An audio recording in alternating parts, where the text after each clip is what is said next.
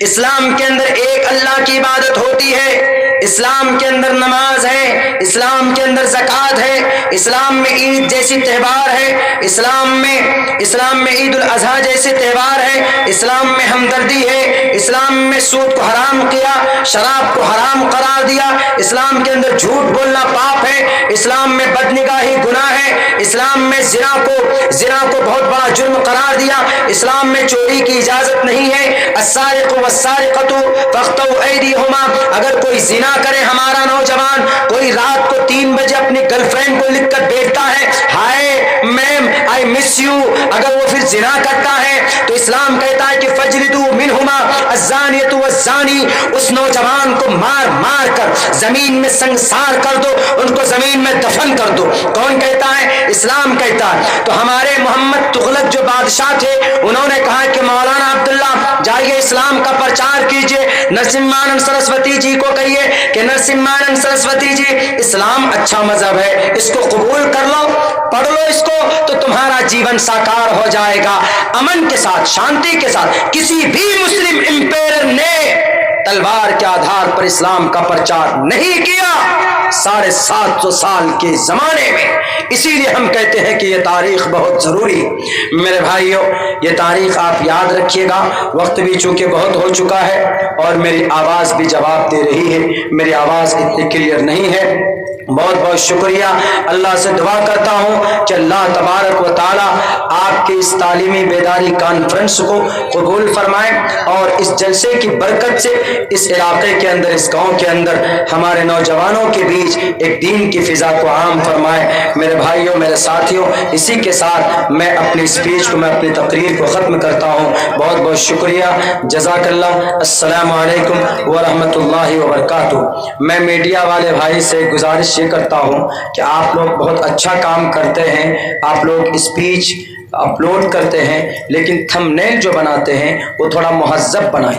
ایسا نہیں کہ ادھر مودی جی کو کھڑا کر دیا، ادھر عبداللہ سالم کا مکہ اس کے سر پر ڈال دیا ہے ایسے کر کے، ادھر امت شاہ کھڑے رہتے ہیں، اس کے ناک میں اب مولانا جرجی صاحب کی انگلی گھسیڑ رہے ہیں ایسے کر کے۔ یہ کیا؟ یہ تہذیبی کام ہے بھائی۔ آپ تھمبنیل بنائیے۔ ہم نے اگر بات کی ہے مودی جی کے حوالے سے